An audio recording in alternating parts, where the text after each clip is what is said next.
कधी कधी इतकं बोर होतं ना मला आणि इतकं आळस येतो की असं वाटतं की काहीच नको करायला.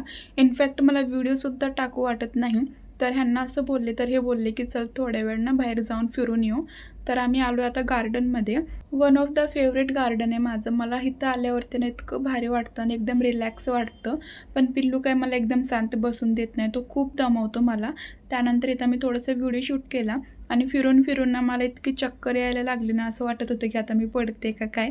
त्यानंतर ना इथं बघा बेबी शॉवरचं फोटोशूट पण चालू होतं. तर खूप क्यूट कपल होते. त्यानंतर ना बुग्गूनी पण खूप एन्जॉय केला आणि त्याला इथं आल्यावरती ना असं वाटतं की किती खेळायचं आणि किती नाही. त्याला तर इथून जायचं मनच होत नाही. आणि हे बघा किती क्यूट वाटते ना, हार्ट शेपमध्ये ना कटिंग केलेली होती. सिरियसली खूप सुंदर गार्डन आहे. आणि जर कोणी माझी ही व्हिडिओ नवी मुंबईमधून बघत असेल तर त्यांनी मला कमेंटमध्ये सांगा की तुम्हाला हे गार्डन माहीत आहे का, किंवा तुम्ही कधी आलाय का. त्यानंतर हे दादा बुग्गूला बॅडमिंटन शिकवत होते. चला बाय.